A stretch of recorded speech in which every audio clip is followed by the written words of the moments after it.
Saludos, amigos y amigas de La Respuesta.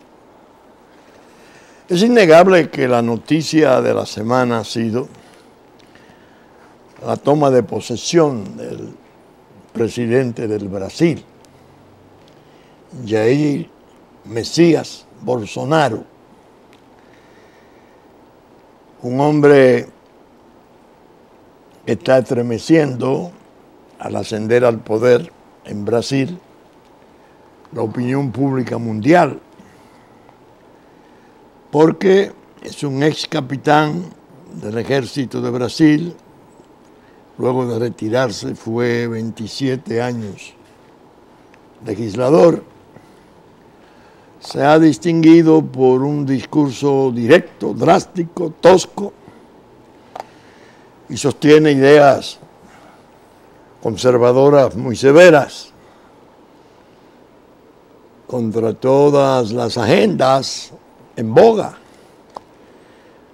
todo lo relativo a género, aborto, es innegablemente intransigente y suficientemente franco como para alarmar los sectores llamados liberales. Los progres están casi en histeria. Ya alguna parte de la prensa mundial comienza a maltratarlo, pero evidentemente recibió 54 millones de votos. Su poder es legítimo. Se sospecha, y ya hay evidencias bastante claras, de que hay una línea afectiva interesante entre el presidente de Estados Unidos, Donald Trump, y el presidente Bolsonaro. Algunos hablan de una especie de eje nacionalista. Uno dice en el norte América primero y el del sur dice Brasil solo por debajo de Dios. Y es evidente que una presidencia así conmueve, ¿no? Produce muchas interrogantes, muchas expectativas. Tiene un gabinete especial, 6 o 7 oficiales generales retirados. Solo una mujer, creo que una mujer. Tiene un economista que dicen que corresponde a la Escuela de Chicago, que fueron los que manejaron la economía cuando Pinochet en Chile. En suma, es una noticia importante que para nosotros los dominicanos reviste una importancia singular, porque es evidente que nosotros, los dominicanos, estamos lejos de Brasil, en el centro del Caribe, pero en las dos administraciones de gobierno anteriores de Brasil,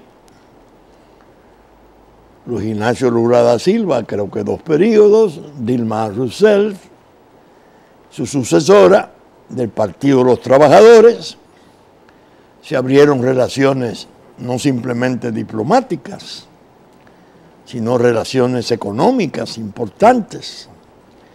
Empresas brasileñas que vinieron a trabajar en la construcción, primordialmente Odebrecht. Creo que sí, está Andrade y Gutiérrez, que es la que está haciendo la presa de Monte Grande, en el sur.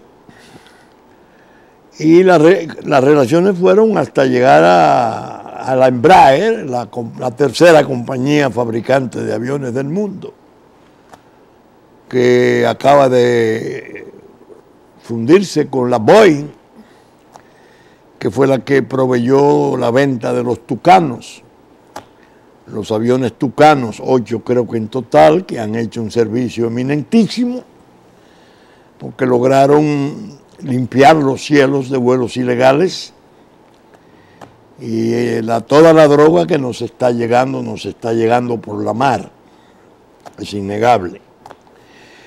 Pero también tiene expediente, porque algunos ejecutivos de Embraer ya fueron condenados en Brasil Hay entre nosotros 3 o 4 acusados pendientes de juicio y creo que el Estado recuperó los dineros que tuvo Embraer que pagar porque quienes prepararon el fraude por el cual se les condenara en Brasil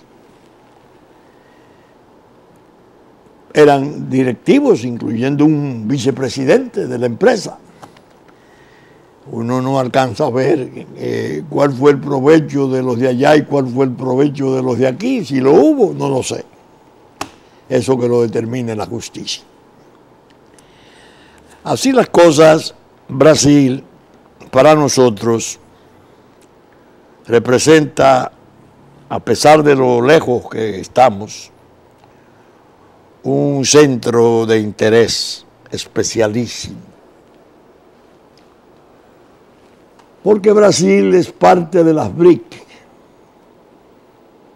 Brasil fue decisiva para América Latina su incorporación a las BRIC, entiéndase, la reunión de 5 naciones importantes, emergentes, las economías emergentes de India, China, Brasil, África del Sur, son 5 en total, y Rusia, las BRIC. Eso viene trayendo en Brasil una cantidad de trastornos serios, porque los gobiernos que auspiciaron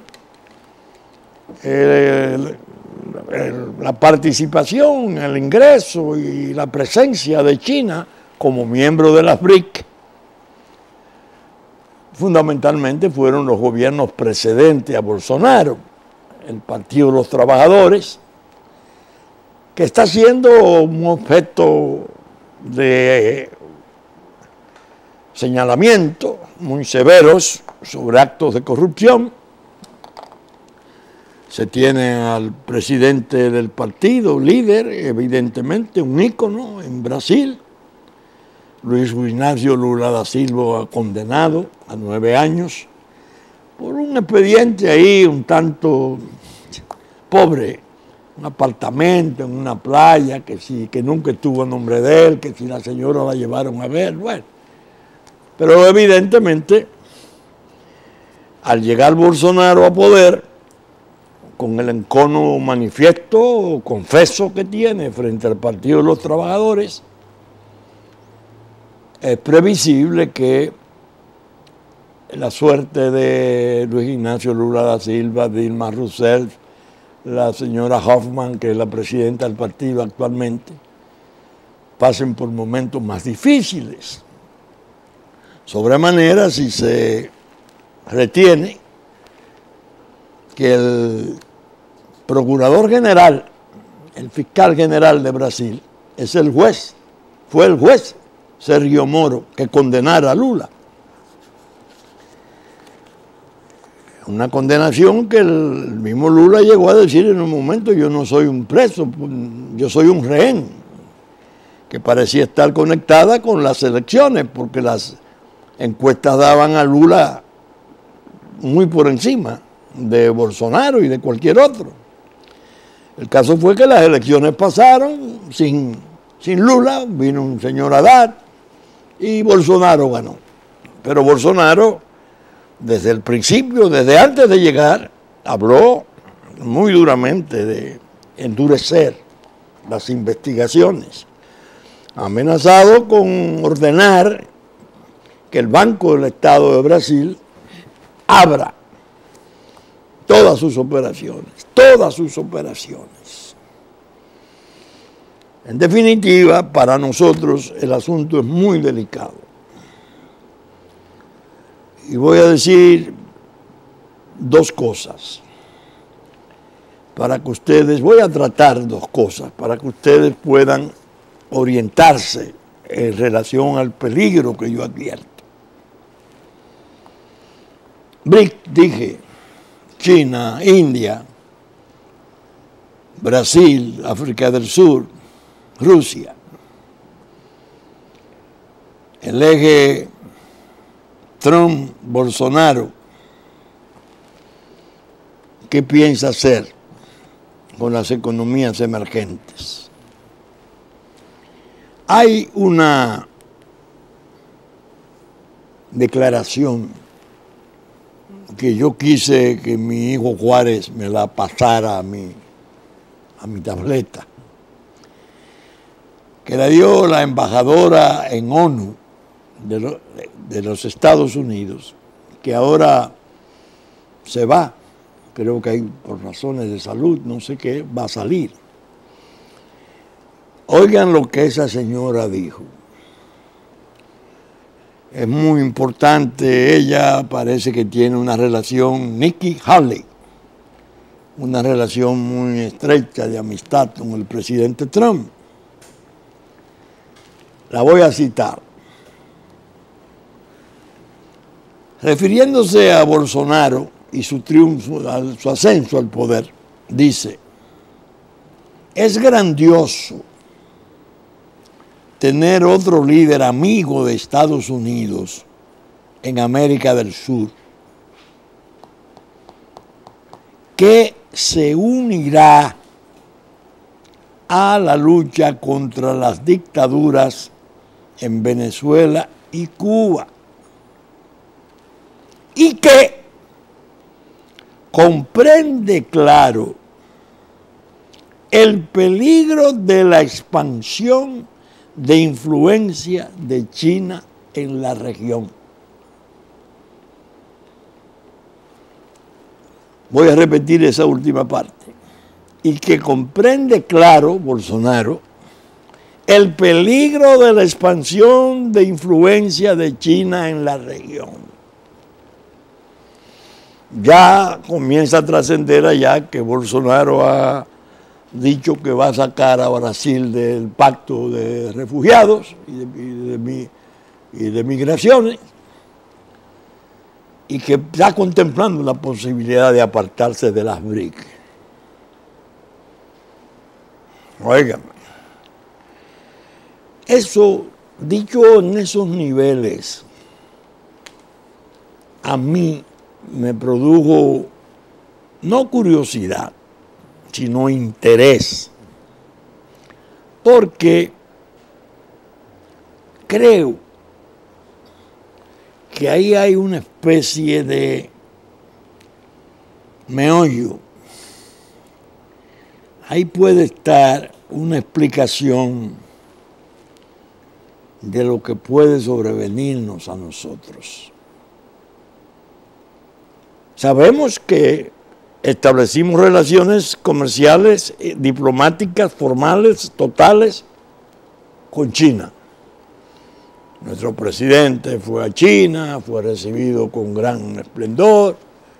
Los chinos mostraron muchísimo interés en República Dominicana, alabaron sus infraestructuras, su economía, la mayor del Caribe, y declararon que este sería como su centro para entrar a la región.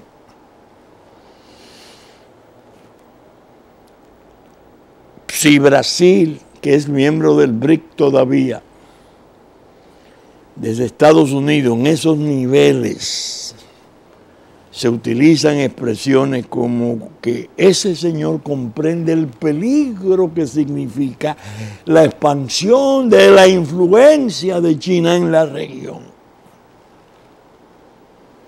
Es muy lógico entender que ese es un criterio norteamericano.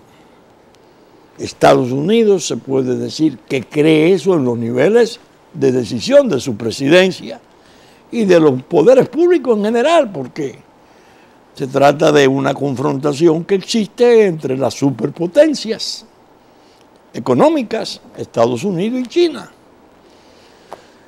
Entonces nosotros en la respuesta hemos venido diciendo que esas relaciones que se establecieron eran inevitables, porque China es una realidad que va a durar mucho tiempo, pero que en el momento y en la forma en que se hiciera no fueron ni el momento ni la forma los adecuados. Que había habido un cierto carácter abrupto, que había irritado. Y precisamente ahora, hago un paréntesis, acaba de aparecer en la prensa unas declaraciones del líder chino, Xi Jinping, hablando del interés que tiene China de establecer definitivamente la versión de China es una, aunque tenga dos sistemas. La que gobierna Taiwán es una señora nacionalista que parece que tiene dificultades en sus relaciones con la continental. Pero Xi Jinping dijo, y apareció en la prensa mundial, que no descartaba el uso de la fuerza para recuperar a Taiwán. En la prensa misma parece que Taiwán está probando ahora el proyectil de 27.000 kilómetros de velocidad, 3 veces la velocidad del sonido, es lo que 4 veces, algo, no sé, es algo espectacular, Taiwán. Y que lo tiene para su defensa, que lo pueden tirar al territorio, que además, por mucho que sean los ejércitos que lleguen, ellos estarían en condiciones de defenderse. Bueno, es el estrecho Taiwán. Ahí anda la flota americana. Óigame, miran esas características y esas dimensiones como preocupación y hagan un ejercicio simple. Bueno, y aquí, ¿cómo va a ser la cuestión? ¿Estamos nosotros en condiciones de capear los vientos que nos puedan llegar de ese conflicto? Sobre todo, que con una administración de gobierno tan drástica y tan dura como la que en Brasil se está iniciando, allá tienen un material muy peligroso que nos puede dañar, nos puede hacer mucho efecto y crearnos contratiempos y situaciones de grave conflicto, agravar el conflicto. ¿Por qué? Primero, porque Odebrecht declaró allá, y así se consignó y se publicó en todas partes, que los últimos 2 años, eso lo declaró el año pasado, de operaciones en la República Dominicana, ella tenía concentradas todas las operaciones, de las operaciones estructuradas del soborno mundial en República Dominicana. Pero lo motivaron. Dijeron que era el lugar que le ofrecía las mayores garantías para poder hacer esas operaciones. 2 de sus funcionarios residentes en Estados Unidos, en Miami, venían lunes, se iban viernes. Ellos venían a organizar todo lo que era el soborno continental o transcontinental, porque también había valores para África. No sé cuál de los estados de África estaba. Está complicada la autoridad de allá con sobornos. Eso implica darle acceso a la competencia jurisdiccional norteamericana, para que si eso se profundiza, las cortes norteamericanas queden en condiciones de requerir extranjeros, porque los residentes allá, si hicieron operaciones con bancos norteamericanos, ya son de la competencia norteamericana. Atiendan, no es sencillo lo que estoy diciendo, es grave. Entonces, uno piensa, ¿qué puede ocurrir con esa situación en la región del Caribe, donde se está hablando? Maduro, el presidente de Venezuela, alega que hay un complot entre Estados Unidos, Colombia y Brasil para asesinarle o derrocarle, bueno, cambiar el gobierno de Venezuela. Se está haciendo una operación a escala continental tratando de desconocer al presidente Maduro una vez juramente, por aplicación de la Carta de Lima, de OEA, en base a que las elecciones no fueron legítimas, fueron amañadas y la oposición fue privada de participar. Esos son los alegatos. Nosotros tenemos un grado de desorientación tan penoso, que ayer, antes de grabar esto, me decía un amigo, para mi sorpresa: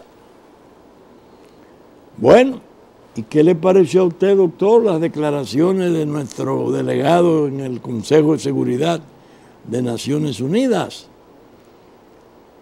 el señor Singer, que está presidiendo el Consejo de Seguridad? Bueno, yo no he visto nada. Vi una foto donde él aparecía con el canciller, no sé. No, él hizo una alusión importante.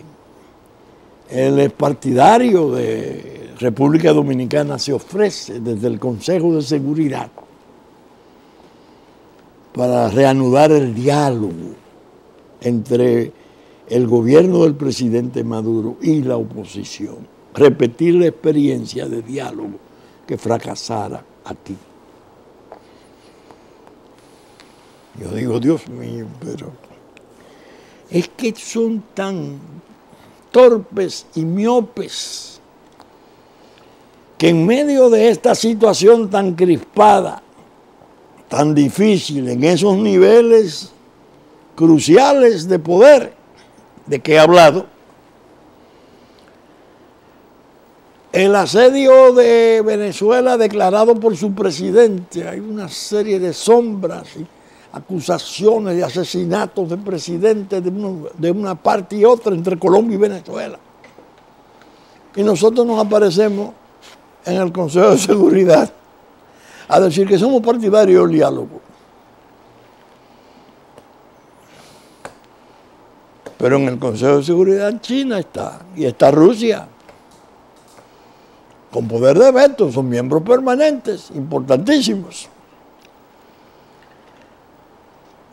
Digo, Dios mío, hay un grado de ignorancia más que de audacia en cómo se están llevando las cosas, porque se están haciendo propiamente, se están asumiendo posiciones gestuales. Son gestos. El fiscal general de Brasil, Sérgio Moro, es un juez ya de fama mundial. Así lo hicieron. Conoce el expediente Odebrecht en profundidad.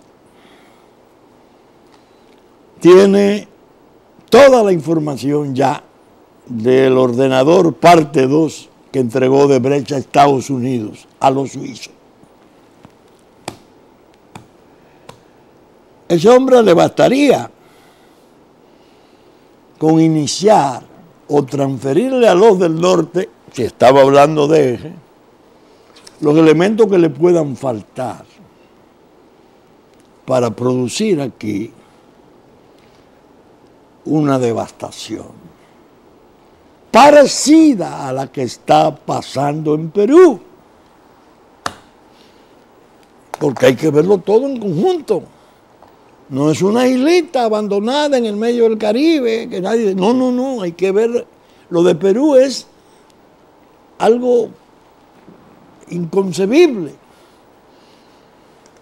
sabemos que tiene un presidente con su esposa preso.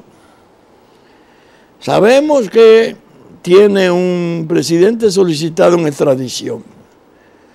Sabemos que otro expresidente se asiló y Uruguay le negó el asilo a Alan García. Sabemos que la jefa del Partido Popular, de Acción Popular, que es mayoría en el Congreso, está presa. Los dos fiscales que llevaban esa investigación, Vela y Pérez,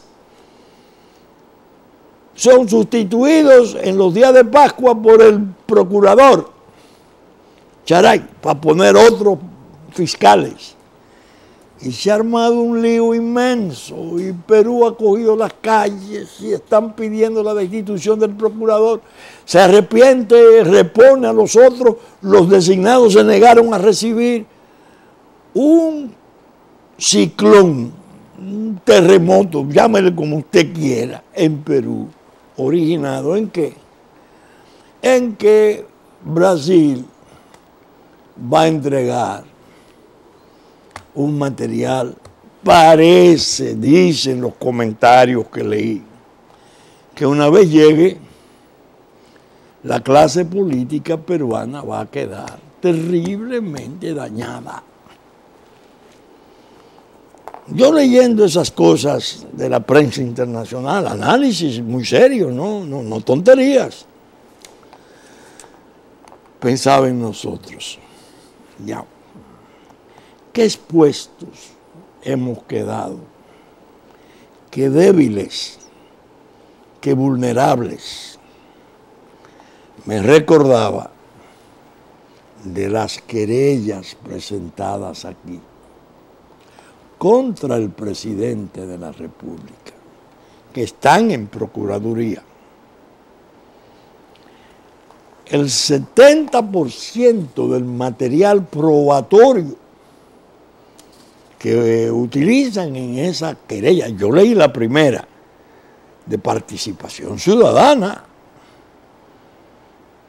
más otra que presentó otra organización después, esa no la he visto, pero la de participación ciudadana, creo que tiene una organización de la sociedad civil, Todos Somos Santiago, algo así.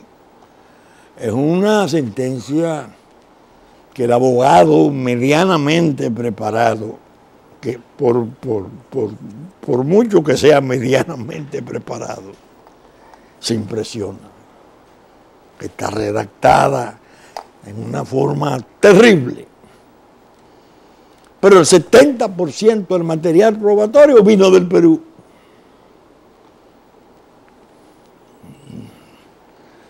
Es decir, que estoy leyendo la prensa, pero tengo el conocimiento de las cosas que he venido planteando en la respuesta, de los documentos que he tenido que leer, y digo, Dios mío, pero es que nos vamos colocando en una posición muy vulnerable, muy vulnerable. Y nos pueden pasar cosas tremendas y se puede turbar el orden institucional. Y pueden sobrevenir percances muy, muy peligrosos para el país.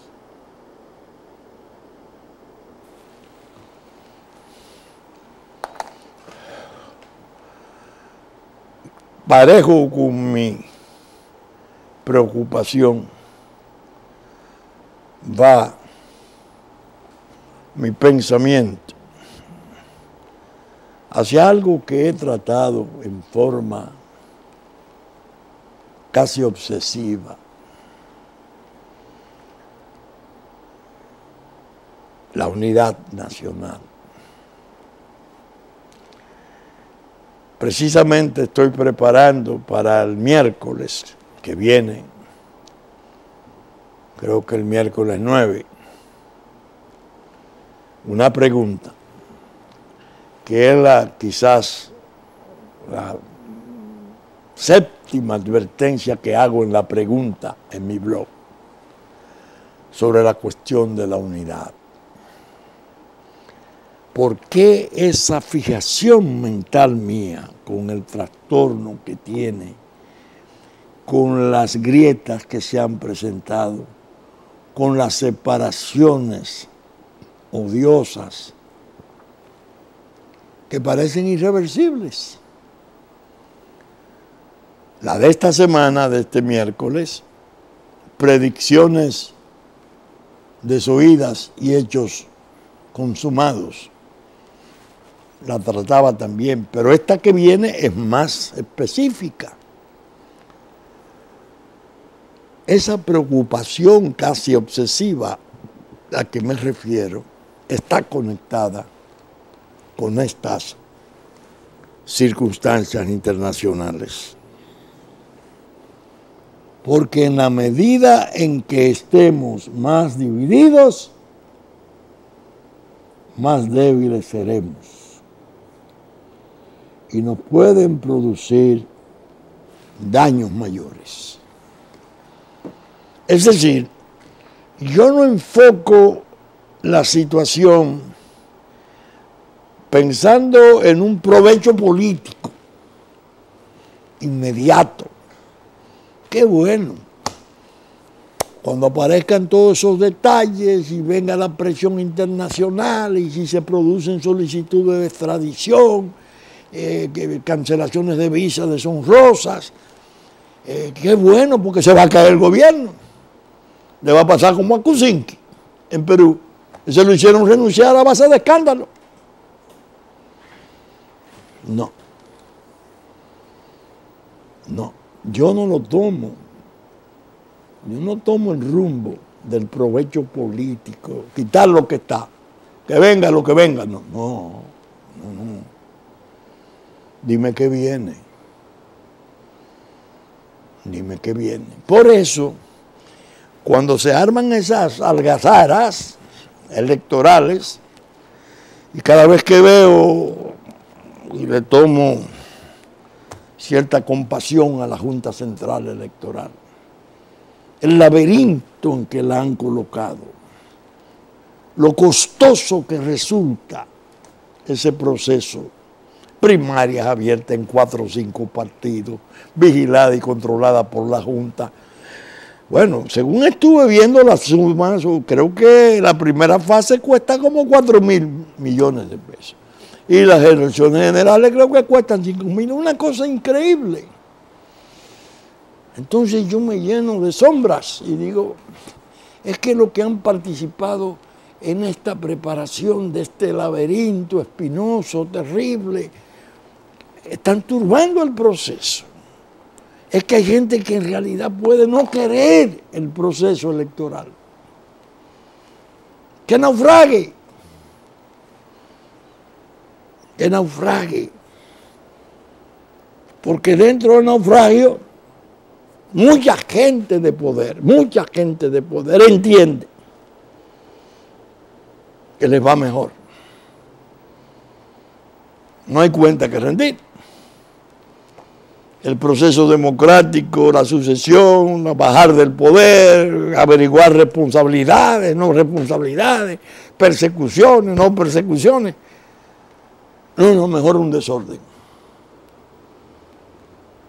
Y ya nos las ingeniaremos en el camino, a ver, un provisional, buscamos un muñeco de porcelana, de esos que aparecen. Lo ponemos ahí en un provisional y se hace un nuevo intento y se pierde la responsabilidad de cada quien. Ay no. Ese es un cálculo fatal. Un cálculo errado, peligrosísimo. Porque el que mueve esos acontecimientos a las 6 horas de desatarse, nadie obedece a nadie, y los que lo urdieron y lo pensaron pierden totalmente el poco control que pudieron tener en los momentos que estaban diseñando un proceso de desorden desestabilizador como ese.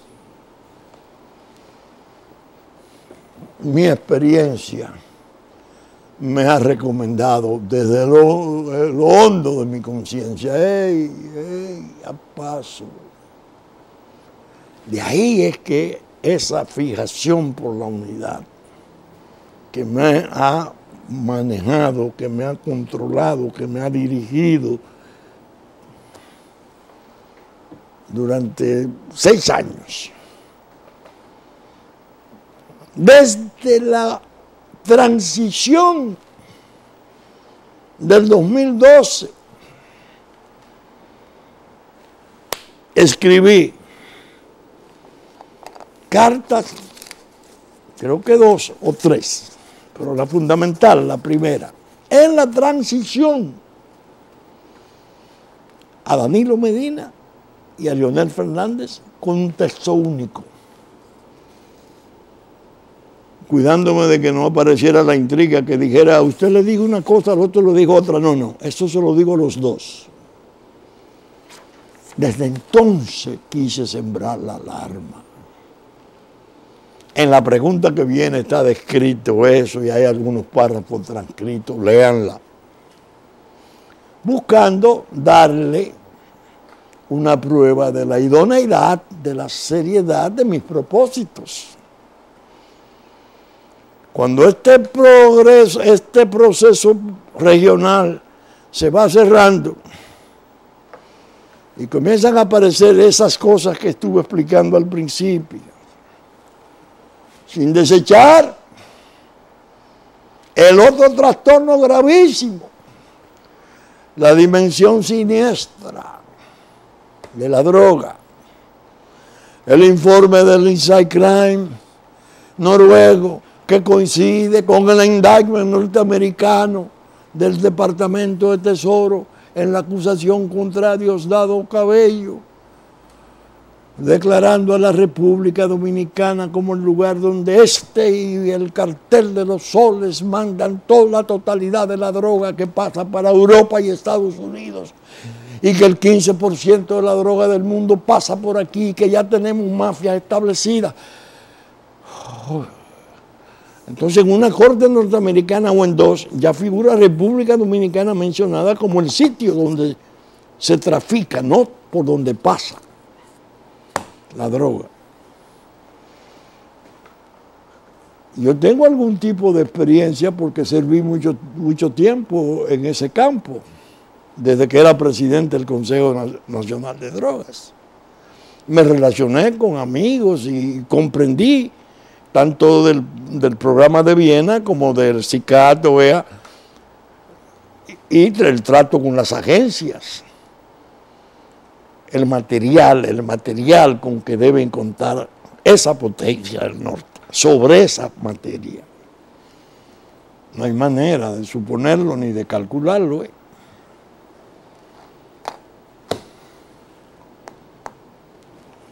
Abro el Nacional, un titular, que es un periódico que está dando muestras interesantísimas de integridad, como el Listín.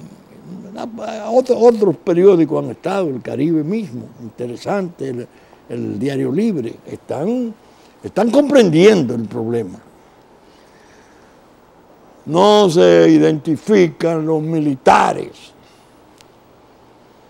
de 1000 kilos que vinieron en un furgón de botella vacía. Pero al barco se le dejó salir en 12 horas sin requisarlo. Se requisaron los furgones. Caramba. Me decían los técnicos mejores, los oficiales mejores que conocí de DEA, entre ellos Michael Virgil, que ya está retirado. Doctor, el narco no arriesga un cargamento importante a un puerto o un aeropuerto, a menos que no tenga seguridades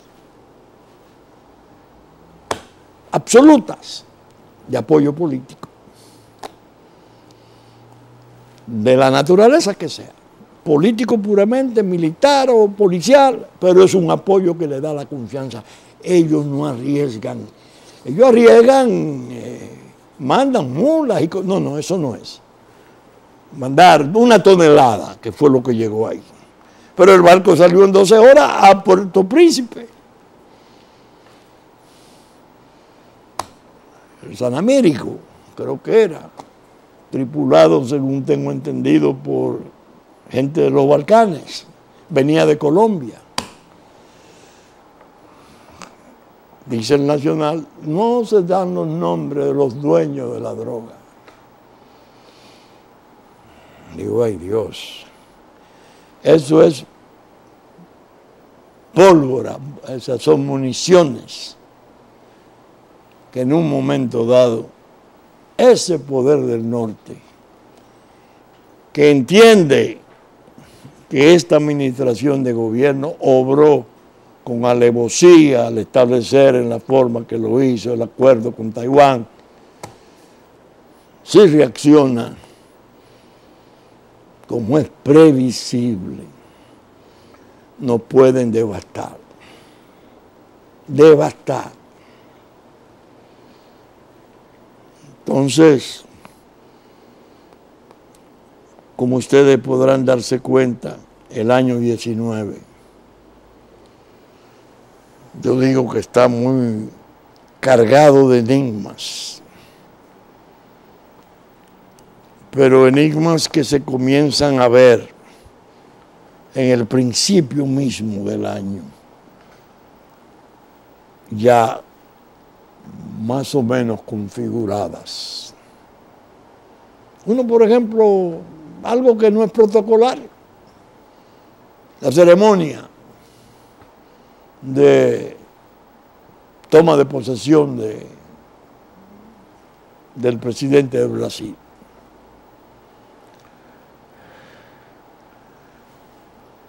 República Dominicana, ¿cómo asistió?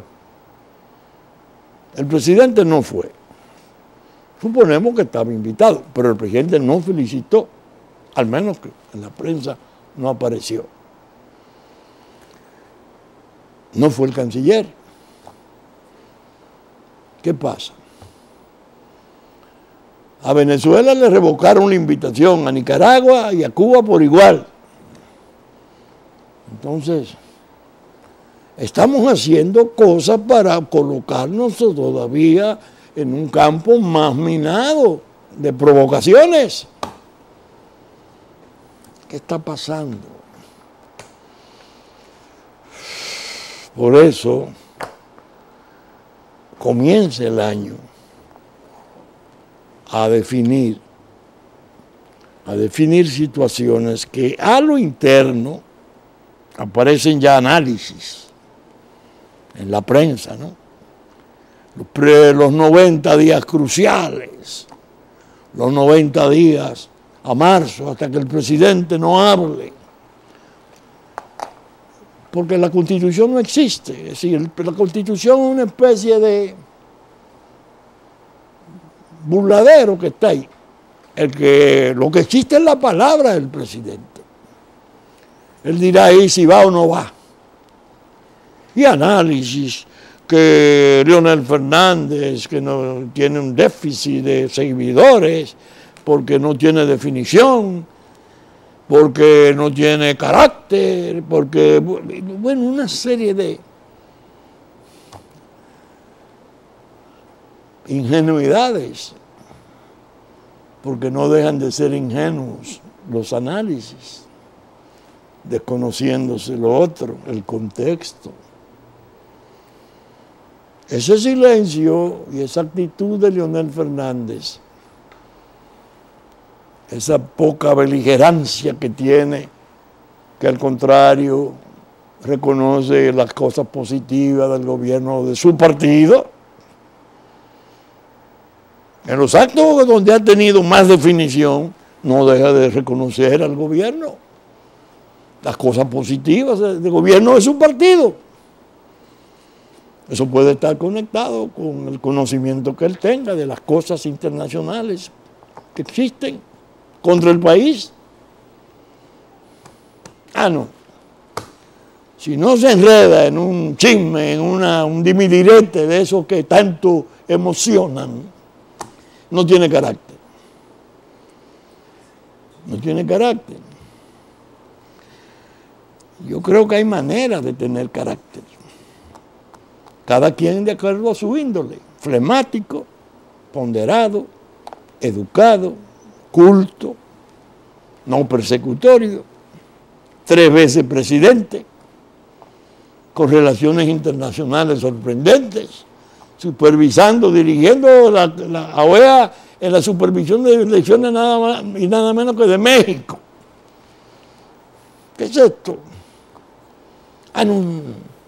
Sí, porque los seguidores lo que quieren es que se defina y que ataque, que diga, ¿qué va a hacer?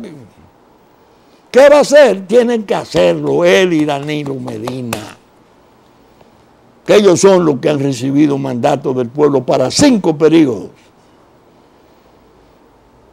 A ver cómo se organizan las cosas, que el país tome ritmo, sereno, seguro, y no se esté agrietando y fragmentándose en la forma en que lo pretenden poner, casi para tribalizarlo.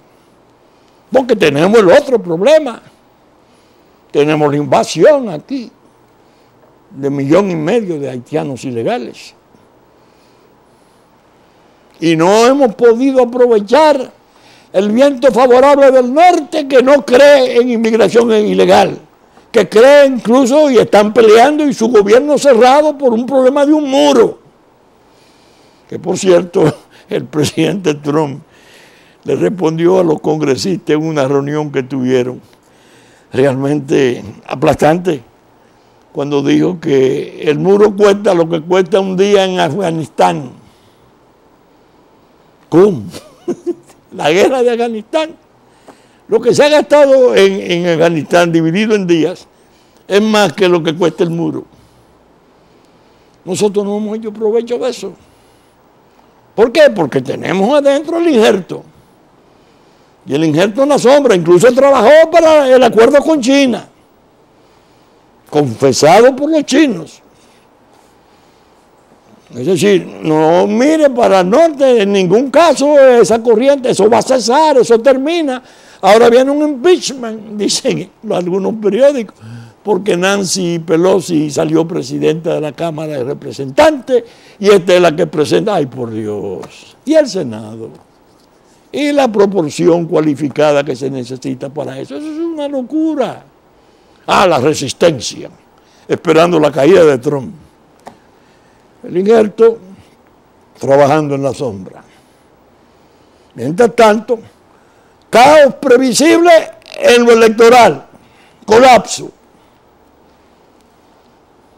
División previsible entre los grupos políticos de todo género y tamaño.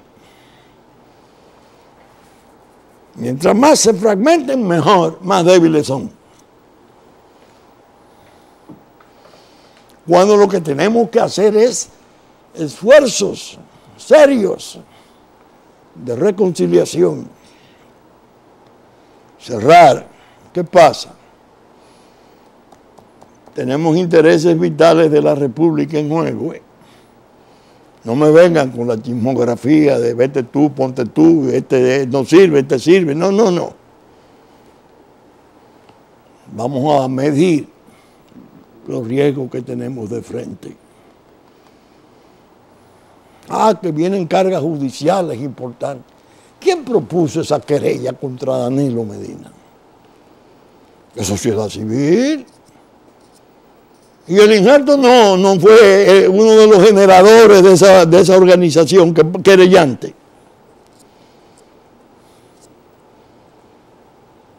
¿Quién hacía las denuncias peores y más terribles contra la transparencia o falta de transparencia de la presidencia en un informe del Departamento de Estado? Que nada más los presupuestos de salud y creo que de educación eran superiores al dinero que manejaba la presidencia. El Departamento de Estado señalando la presidencia. En base a informes de veedores. Cuando estaba el problema de OISOE y el hospital Darío Contreras. Es adentro que está el asunto. Ahí es donde se está socavando. Ahí es donde está la insinceridad, ahí están los puñales, cada quien con su agenda. Este programa se fundó para esto, para señalar esas cosas desde el principio, para ir indicando al pueblo por dónde pueden andar las trampas, por dónde pueden andar las emboscadas, que no son necesariamente, en ningún caso, más que necesariamente, provechosas, porque turban, porque desorganizan la paz, porque nos vuelven invertebrados ante el mundo, porque nos someten a desprecios mayores, parecidos a los que sufren los vecinos por sus grandes desórdenes, inveterados. Esa es la situación. Y la respuesta cree que en este primer programa del año ha cumplido su deber al comenzar el análisis y la ponderación de esas circunstancias que son peligrosísimas porque están enmarcadas en un contexto de crisis y trastornos regionales y mundiales. ¿Saben ustedes que estamos saliendo por Supercanal, nuestra versión central, domingo a las 11 de la mañana, canales 33 de televisión abierta, 3 del cable? Que así el canal 19, Cinevisión, nos anticipó el sábado a las 6 de la mañana. Telefuturo, después de la misa de San Antonio, a las 8 de la mañana, canal 23, domingo. Telenor, de San Francisco de Macorís, 12 del mediodía, 6 de la tarde. Teleimpacto, canales 22 y 52 de Astor, 12 del mediodía, 9 de la noche y 9 de la mañana del lunes. TDI, canal 51, 7 de la noche de domingo. Que asimismo el diario Horizonte New York, como el diario digital dominicano, reproducen nuestros espacios, nuestros contenidos, sus espacios. Radio Real de la Vega en la radiodifusión, en la versión central de domingo a las 11, Hit 92, domingo a las 6 de la mañana, para el sur de la República. Puerto Plata, Musavisión, TV3, TV Plata, de 10 a 12 del mediodía de domingo, que asimismo los canales amigos de Constanza, Sabaneta, Montecristi, Higüey y Romana, en los tiempos pertinentes, reproducen parte de nuestros contenidos. Esperamos estar con ustedes el próximo fin de semana en una entrega nueva de La Respuesta, con la gracia de Dios. Muchas gracias y hasta entonces.